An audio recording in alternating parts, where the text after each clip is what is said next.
반갑습니다. 이 시간 계속해서 잘잘법. 오늘 주제는 그 잘잘법의 기도란 무엇인가, 기도하는 방법에 대해서, 기도란 무엇이고 어떻게 해야 하는 건가요? 이런 질문에 대해서 김기성 목사님이 어떻게 말씀하시는가 한번 우리가 살펴보도록 하겠습니다. 사실 기도라는 우리 굉장히 중요한 문제죠. 근데 여기 벌써 조회수를 보면 엄청납니다. 43만 3천이 넘었고, 좋아요가 1만, 싫어요가 411, 아주 그 숫자로 말하자면 조회수로 또 싫어요, 좋아요 이런 거 보면은 참 엄청난 그 차이를 알 수 있습니다. 그러면 김기석 목사님이 말씀하시는 그 기도라는 것이 과연 기독교적이고 또 혹은 성경적이냐, 이런 것들을 우리가 면밀히 살펴볼 필요가 있습니다. 제가 우선 먼저 말씀을 드리고 싶은 것은 이 김기성 목사님께서 말씀하시는 그런 하나님이 어떤 하나님인가, 이것을 아는 것이 중요합니다.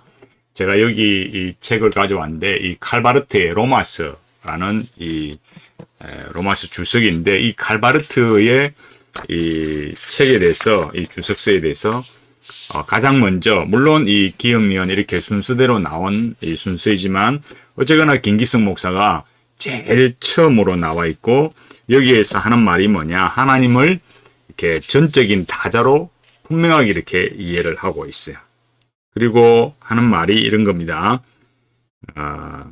오늘날 성경이 사람들 속에 사건을 일으키지 않는 것은 밝고 다른 말로 빚어진 신학과 설교의 언어 때문이다. 바르트의 로마서는 그러한 상투성에서 벗어나기 위해 몸부림치는 이들의 좋은 안내자가 될 수 있다. 이렇게 말했습니다. 그러니까 기존의 그런 하나의 신학, 그런 것들이 밝고 다른 참 그런 것들이고, 거기에 비해서 이 칼바르트의 이 로마서가 그런 상투성에서 벗어나게 하는 그렇게 몸부림치는 사람들에게 좋은 안내서가 될 수 있다. 이렇게 말하고 있어요. 제가 칼바르트 몇 번 말씀을 드리면서 칼바르트의 신관이 무엇인가를 말씀을 드렸습니다.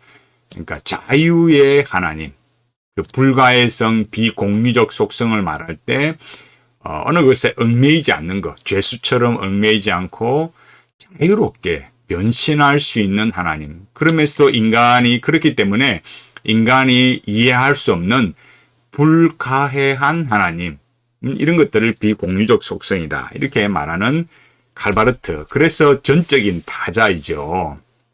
이런 하나님이 되니까 이게 그 기도라는 것도 역시 달라질 수밖에 없는 거죠. 왜 그렇습니까?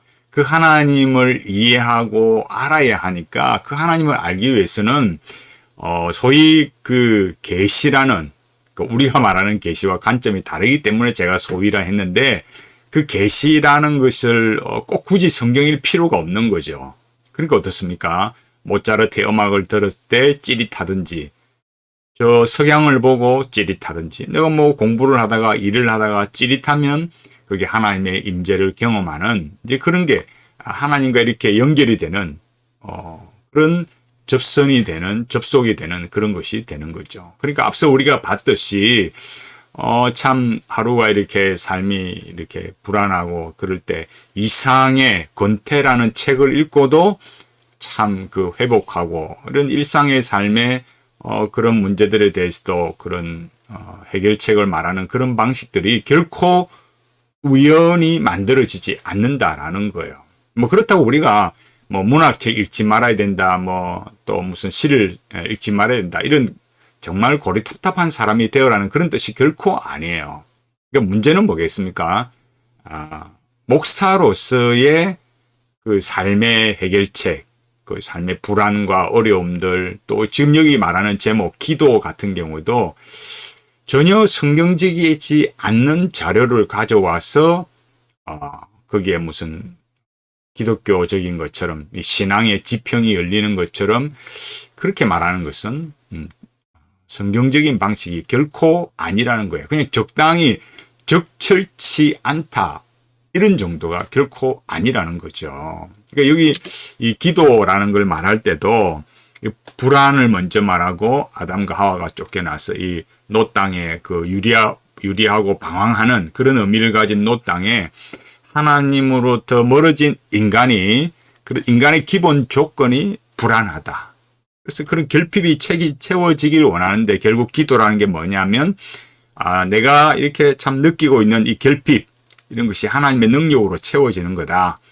그래서 뭐 굳이 기도라는 것이 어떤 형식을 채워지는 그런 것만이 아니다라는 거예요. 아기가 막 우는 거 엄마에게 참 신호를 보내는 그런 것도 역시 기도이고 또 기독교적인 것도 그렇지만은 자연재해로 이렇게 피해를 입어서 이렇게 참 농부들이 하늘을 이렇게 망연자실해서 하늘을 바라보는 그런 모습도 뭐냐? 기도하는 거다 이거예요. 그러니까 그러면서 물론 이 김기성 목사님이 뭐 기독교적인 기도는 뭐냐 이렇게 말을 하지만은 아기가 우는 거나 텅 빈 시선으로 이렇게 하늘을 탁 바라 응시하는 그런 것도 기도다라고 말하는 것이 제가 여기 칼바르트의 이런 이 신관 그죠? 전적인 타자라는 이런 관점과도 결코 무관하지 않다. 왜? 내가 신을 감응하는 거 그런 것들이 굳이 성경이 아니라도 내가 어떤 음악이나 독서나 그런 예를 들어서 아까 앞서 본 것처럼 이상의 권태 이런 책들을 통해서도 내가 하나님과의 어떤 그런 일치나 임재를 경험하면 되는 거기 때문에 굳이 이런 기독교적인 기도 이런 것이 아니라도 그냥 기도라는 하나의 그런 카테고리에 범주에 다 들게 되는 거죠. 그래서 물론 기독교적인 기도가 없느냐라고 할 때 어려웠을 때 이 예배당에 와서 천부여 이제 없어서 손들고 옵니다라고 이렇게 모든 인간은 기도할 수밖에 없다. 그런 것도 기도다. 이렇게 말합니다. 그러니까 제가 계속 이 현대 신학의 변질이 뭐냐라고 했을 때 신론의 변질, 인간론의 변질이다. 이렇게 말했지 않습니까? 그러니까 저 목사님이 말씀하시는 하나님은 어떤 하나님인가? 과연 정말 성경이 말하는 그 하나님인가? 이게 중요하다는 거예요. 그렇지 않으면 여기 지금 말하는 기도라는 기도라는 내용도 중요하지만 그 기도의 대상자이신 그 하나님이라는 것도 어떻습니까?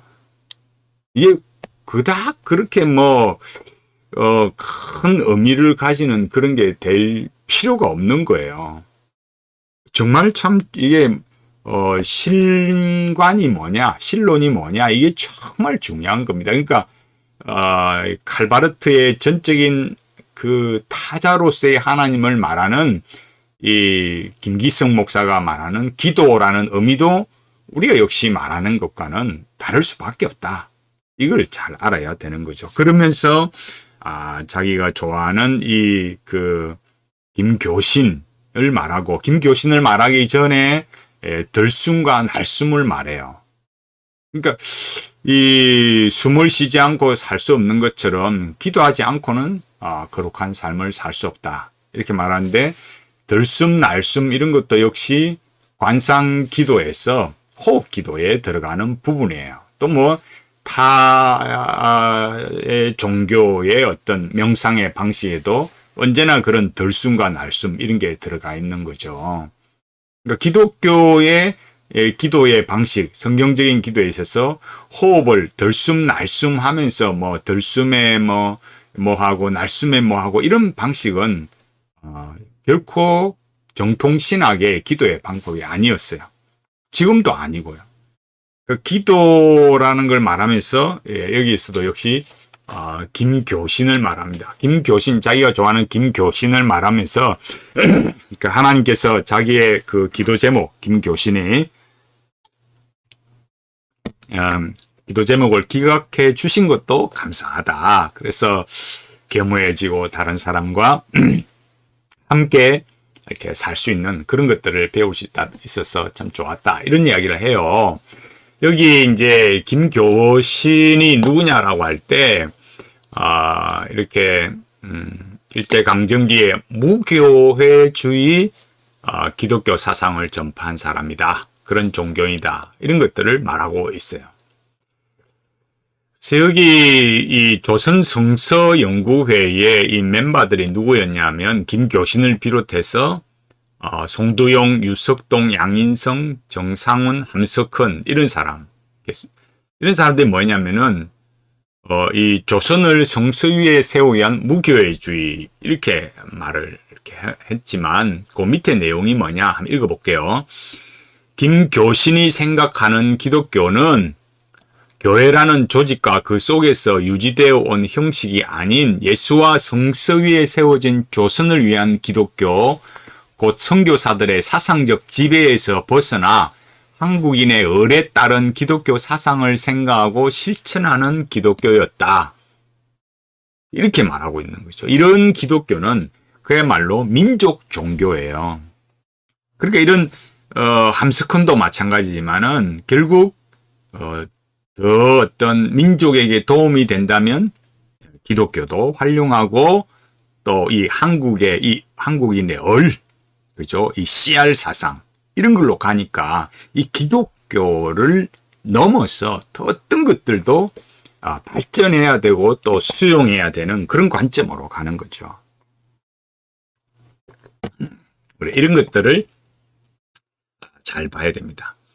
그래서 이제 그럼 기도라는 게 뭐냐 이렇게 말하면서 그런 역시 말씀드렸듯이 칼바르트나 그 김교신 그러니까 그런 분들이 결국 뭐냐면은 여기 말하듯이 김기성 목사님이 말씀하시는 거 그러니까 뭐 사람들이 인간의 삶에서 어려움을 당하고 그런 문제를 해결하는 것에 대해서 그것만이 아니라는 거. 그러니까 기도라는 게 뭐냐라고 했을 때 흐트러지기 쉬운 마음을 하나님의 마음이라는 중심에 연결해서 그렇게 하는 것이 기도다. 그러니까 하나님 마음과 우리 마음과 연결하는 게 기도다. 그렇게 말하지만 그 김교신의 기각이라는 그죠? 하나님이 기각시켜 주신 것도 감사한다. 기도 제목. 그러니까 김교신이라는 이런 사람들도 결국 잘 보면 어떻습니까? 그냥 단순히 하나님의 마음과 일치한다 이런 게 아니고 이 민족을 위한 그런 하나의 종교에 불과했던 거죠. 그게 민족 종교라고 했잖아요.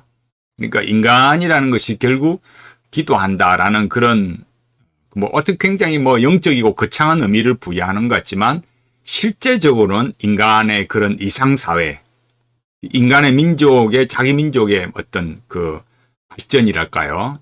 그 이상적인 국가 그런 것들을 만들고 싶어 하는 게 사람의 욕망이에요.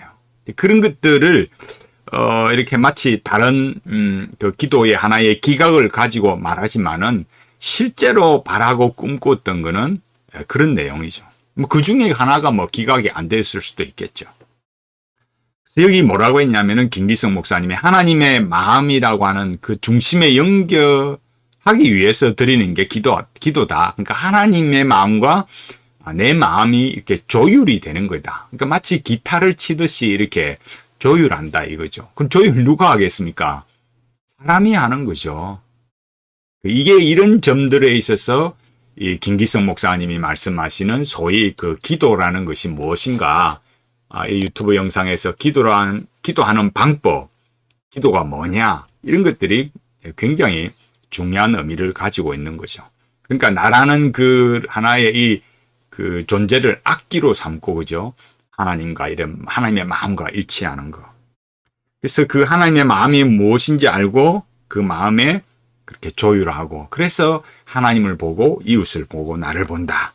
이런 걸 말하고 있어요. 그 다음에 이제 시편을 말하고 단식시도 말하지만 또 요한복음 15장 7절을 말하면서 그 하나님과의 일치, 그 존재론적 일치, 그러니까 하나님의 그 말이라는 것은 하나님의 말씀, 그 말이라는 것은 존재이니까 그래서 예수님의 마음이 내 속에 그 머무르는 거 그런 이야기들을 해요. 이런 것들을 뒤에 나보면 알겠지만은 그 무슨 의미냐 이런 것들이 좀 더 명확해집니다. 그걸 말하기 전에 또 자기가 좋아하는 이 보네퍼를 말하면서 하나님부터 오는 그런 능력을 말하고 조율하는 걸 다시 말해요.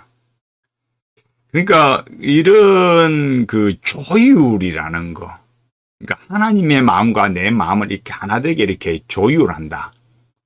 그런 것들을 구체적으로 어떻게 기도해야 합니까? 라고 했을 때 거기에 답을 해요. 그게 뭐냐면 누가 이렇게 기도하는데 뭐 하냐라고 했을 때 나는 하나님을 바라본다. 하나님도 나를 바라본다. 이렇게 말하는 거예요. 왜 그러느냐? 그게 마음의 일치다 이거죠. 그러니까 그 하나님과의 마음의 일치가 되고 그래서 그 다음에 하나님께 청구하는 기도.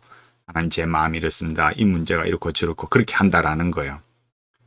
그러면서 그분이 하신 말씀을 듣고 그분이 뭐라고 하시는지 들어야 된다 이거예요.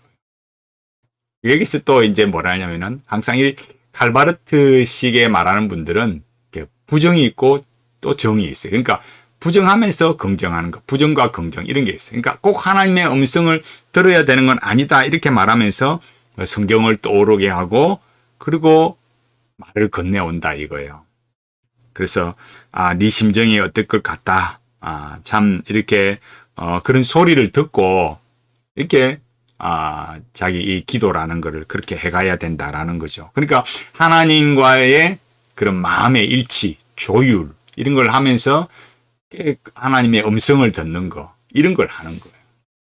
이런 것들이 현대판 소위 관상기도의 이런 실체를 이렇게 나타내고 있는 거예요. 그러니까 신학의 오염, 이런 칼바르트의 신학에 오염된 이런 모습들이 그냥 단지 신학적인 어떤 그 변질 이런 것만 오지 않습니다. 이 기도 방법이라고 했듯이 기도하는 방법이라고 했듯이 이 기도하는 방법에 있어서조차도 변화가 그 변질이 일어나는 거예요. 제가 항상 말하지만 실존은 도약한다. 이렇게 제가 늘 말씀을 드리잖아요. 그러니까 실존적인 거, 다시 말해서 앞에도 말했던 이상의 권태나 이런 것도 마찬가지고 이 기도하는 방법도 마찬가지고 계속해서 어떤 그 신학의 그 어떤 변질이 일어나면 그런 자기가 되고 싶은 거, 주체적이고 되고 싶은 거, 이 실존적인 거 이런 걸 말하지만 사실은 그런 인간의 이상을 이루어주는 하나님. 그러면서 그런 기도하는 내용도 역시 어떻습니까? 하나님을 자기가 바라보고 그 하나님의 그 마음과 자기가 조율이 되고 그 하나님의 음성을 듣고 굳이 성경일 필요가 없는 거예요. 내가 눈을 탁 감고 들숨날숨 하면서 내가 하나님과 마음의 일치를 하고 하나님의 음성을 듣고 그게 무슨 기독교적입니까? 그런 게 이 신학의 변질이 기도의 변질로 오는 현대 영성에 오염된 그런 것들을 다 볼 수 있는 거예요. 그래서 이런 것들을 영혼의 샤워다. 이 영혼의 샤워 이런 것도 역시 관상기도가들이 즐겨 쓰는 말 중에 하나예요. 제가 칼바르트 제가 다시 한 번 더 말씀을 드리고 싶은데 제가 칼바르트에 대해서 충격을 받은 게 김남준 목사님의 주기도문이라고 했지 않습니까? 그 주기도문 그 설교에서 하나님을 전적인 타자라고 말하는 것을 보고 야, 어떻게 저렇게 말할 수 있나 정말 충격이었어요. 또 강영환 교수님 같은 경우에도 전적인 타자 칼바르트를 말해요. 그러면서 뭐합니까? 강영환 교수 같은 경우에도 렉시오 디비나 역시 관상기도 그런 걸 가르치고 본인도 하고 그렇게 하고 있잖아요. 이거는 우리가 지금 얼마나 수많은 사람들이 소위 말해서 그 유명하다는 분들 그게 목사님이든 교수님이든 그 어떤 그 지도자들인지 간에 신학적으로도 변질이 되어 있고 기도하는 것도 그 현대 영성에 오염이 되어서 이 관상기도, 이 관상의 영성 딱 하나 뭐 반드시 이게 관상기도다. 뭐 딱 하나의 틀에 딱 고정되어 있는 그런 것만은 아니에요. 그러나 그런 영성가들이 사용하는 그런 방식들, 내용들 이런 걸 다 사용하는 거죠. 자, 그래서 가급적이면 큐티 하지 마세요라고 말씀을 드리는 이유도 그런 데 있는 겁니다. 그러니까 처음 큐티를 소개받거나 배울 때는 어떻습니까? 그 하나님의 말씀을 잘 이렇게 참 무슨 뜻인지 알고 오늘 참 실천한다 이렇게 하지만은 그게 정말 이렇게 이 말씀에 대한 그게 공부고 말씀의 뜻을 배워가는 것을 이렇게 가야 되는데 그렇게 하지 않고 너무 주관적이고 자의적이고 뿐만 아니라 지금 우리 시대에는 이 관상 큐티가 일반화되어 있어요. 그래서 관상 기도라는 거에 대해서 뭐 하나의 약간의 주의를 주기도 하지만 그러나 너무 일반화되어 있고 오염되어 있습니다. 그 시작을 하게 하는 것이 바로 큐티이고 관상 큐티입니다. 뭐 그렇다고 해서 뭐 아침에 우리가 말씀을 묵상하지 말아야 된다거나 기도하지 말아야 된다거나 성경을 읽지 말아야 된다 이런 게 아니에요. 그러니까 어떤 사람으로부터 말씀을 지도를 받고 그러니까 어떤 목사죠. 어떤 목사님 또 어떤 신앙의 선배들 또 어떤 경건서적을 읽느냐 이게 굉장히 중요한 거죠. 그래서 우리가 이 신앙의 이 내용을 말할 때 이런 그 김교신 또 보네퍼 또 하나님을 말하는 것도 역시 이런 칼바르트의 이런 전적인 타자 이런 걸 말하는 것 이런 내용들을 잘 보면 결국 그 영성에도 오염이 되어서 여기 말하는 그런 기도의 방법에 있어서도 변질을 가져온다. 이런 것들을 우리가 볼 수 있어야만 됩니다. 우리 시대는 이게 너무 만연해 있어요. 너무너무 만연해 있습니다. 이런 것들을 배우고 알아가는 것을 내가 고급한 것이고 고상한 것이다 생각하지 마시기 바랍니다. 우리가 이런 그 기도의 방법에 있어서 참 변질되어가는 모습, 현대 영성에 오염되어가는 이런 모습을 보고 관상의 영성, 관상기도 결국 선불교로 가는 그런 데로 가지 마시고 참 이 칼바르트에 오염되고 현대 신학에 오염되어가는 이 시대를 보면서 이제 사람들이 자꾸 그 폴틸리의 그런 신학으로 오염돼 가고 있거든요. 정말 이 한국의 신학도 끝을 향해서 가고 있습니다. 우리가 하나님 앞에 이 신앙의 길을 바르게 갈 수 있도록 참 깨어 기도하고 정통신학, 올바른 이 믿음의 이 본질을 성경적으로 바르게 배워서 이 믿음의 삶을 올바르게 살아가는 모두가 되기를 간절히 바라겠습니다.